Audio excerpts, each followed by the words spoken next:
बिहार ने कमाल कर दिया क्योंकि यहां देश में पहली बार घर बैठे वोट डाले गए। भले ये सुनने में आपको अटपटा लगे, राज्य निर्वाचन आयोग ने स्थानीय निकायों का उपचुनाव करवाया, जिसमें खास बात यह रही कि ऑनलाइन वोटिंग कराई गई। হ্যালো এবং নমস্কার।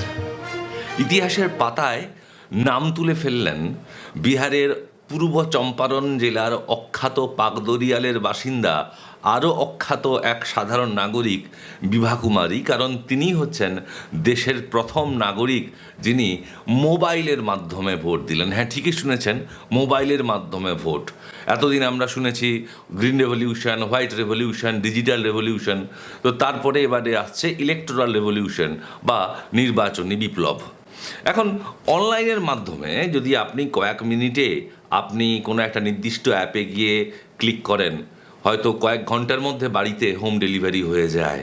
তো যেখানে অ্যাপসের উপরে আমরা এতটাই ডিপেন্ডেন্ট আমাদের দৈনন্দিন সাংসারিক বা গেরস্থালি জিনিসপত্রের জন্যে, তাহলে ভোটের ক্ষেত্রে কেন এই প্রযুক্তি ব্যবহার করা হবে না?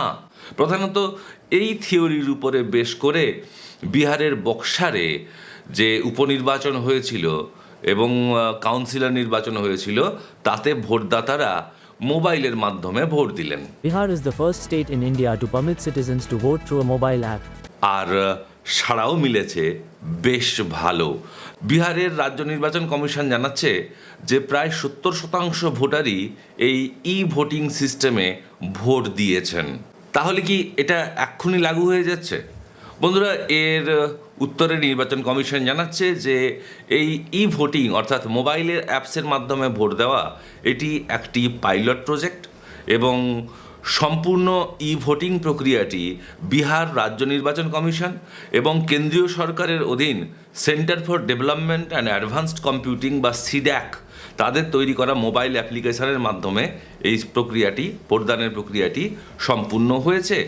এর জন্য ভোটদাতাদের মোবাইলে ভোটিং SEC মানে স্টেট ইলেকশন কমিশন, BHR মানে বিহার অর্থাৎ SEC BHR এই অ্যাপটি ডাউনলোড করতে হবে এবং এটি শুধুমাত্র আপাতত অ্যান্ড্রয়েড সিস্টেমে ব্যবহার করা হবে।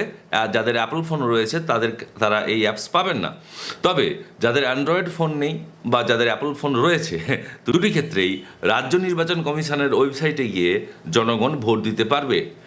ভোটিংয়ের জন্য তবে খেয়াল রাখতে হবে যে ভোটিং করতে গেলে কিন্তু আপনার মোবাইল নম্বরটি রাজ্য যে ভোটার তালিকা রয়েছে তাতে নথিভুক্ত থাকতে হবে এবং একটি মোবাইল নাম্বার ব্যবহার করে সর্বোচ্চ 2 জন ভোট দিতে পারবেন।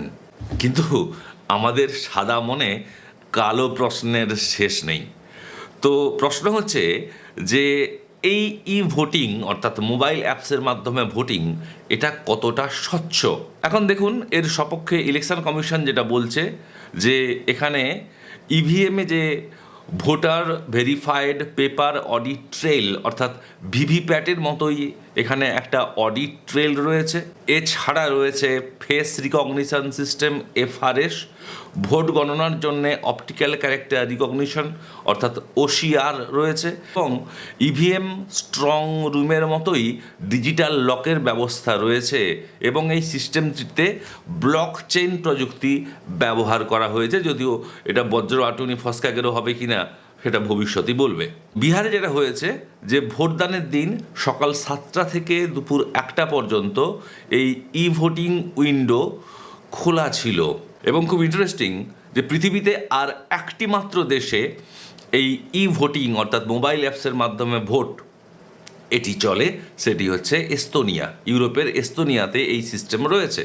সত্যি তো, ওই রোদে পুড়ে জলে ভিজে লম্বা লাইন দিয়ে আরও বিভিন্ন প্রতিবন্ধকতা পেরিয়ে ভোট দেওয়া, এটা আলটিমেটলি আমরা দেখতে পাই যে ভোটদানের হার অনেক ক্ষেত্রেই কমে যায় বা লোকের বিরক্তি হয়তো নোটাতে গিয়ে প্রতিফলিত হয়। সেক্ষেত্রে দেশের জনগণকে নির্বাচনমুখী করার ক্ষেত্রে এই ভোটিং সিস্টেম কার্যকরী হবে বলে আশা করা হচ্ছে। আসলে বলাই হয় ভক্স পপুলি ভোটেই, অর্থাৎ voice of the people is the voice of the god. সুতরাং যত বেশি মানুষকে তাদের ভয়েসকে ইলেকটোরাল বক্সে প্রতিফলিত করা যাবে, দেশের গণতন্ত্র ততটাই সক্ষম হয়ে উঠবে। এখন প্রশ্ন হচ্ছে যে সবাই কি এই ভোটার হতে পারবেন? আপাতত উত্তরটা হচ্ছে না। কারা কারা ই ভোটার হওয়ার যোগ্য? প্রথম কথা হচ্ছে 80 বছরের বেশি প্রবীণ নাগরিক, বিশেষভাবে সক্ষম যারা, অর্থাৎ যারা শারীরিক প্রতিবন্ধকতার শিকার সেই সমস্ত ভোটার, গুরুতর রোগে যারা অসুস্থ রয়েছেন তারা, অন্তঃসত্ত্বা মহিলা, পরিযায়ী শ্রমিক বা বিদেশ থেকে স্বীকৃত ভোটদাতারা একমাত্র আপাতত এই পদ্ধতি ব্যবহার করতে পারেন। পূর্ব চম্পারণ জেলায় ইলেকশন কমিশনের হিসাব অনুযায়ী মোট ভোটারের 67% নাকি ই ভোটিং ব্যবস্থায় মোবাইলে ভোটাধিকার প্রয়োগ করেছেন। টাইমস অফ ইন্ডিয়া এটিকে নির্বাচনী বিপ্লব বলে আখ্যা দিচ্ছে। সত্যিই তো নির্বাচনী বিপ্লব তো বটেই, তবে নিশ্চিত করতে হবে যে বজ্র আটুনি ফসকা গেরো যেন না হয়ে যায়। 50 साल में हमने प्रगति की है, इससे कोई इनकार नहीं कर सकता। বন্ধুরা, আপনারা সবাই জানেন যে বছর ঘুরলেই বাংলায় ভোট।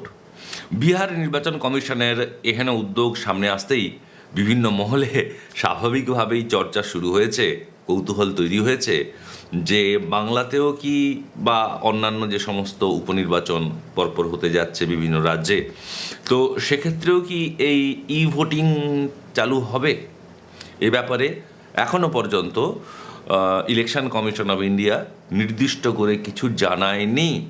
কমিশনের তরফে শুধু এইটুকু জানানো হয়েছে যে এই প্রযুক্তি বক্সারে উপনির্বাচনে পরীক্ষামূলকভাবে ব্যবহার করা হয়েছে। তবে টাইমস অফ ইন্ডিয়া বলছে যে এই উদ্যোগ সফল হলে আগামী দিনে অন্য রাজ্যগুলোতেও এই মোবাইল অ্যাপ্লিকেশনের মাধ্যমে ভোটিং অর্থাৎ ই ভোটিং প্রক্রিয়া চালুর উদ্যোগ নিতে পারে কমিশন। ভোট যেভাবেই হোক, আমরা চাই স্বচ্ছতা, সেটা যেন অক্ষুণ্ণ থাকে, কারণ government of the people, by the people, for the people, we have the amazing power of finger, যেখান থেকে যেন আমরা বঞ্চিত না হই। আমাদের এই আঙুলের ডগাতেই রাজা থেকে গজা আর গজা রাজা হয়ে ওঠে।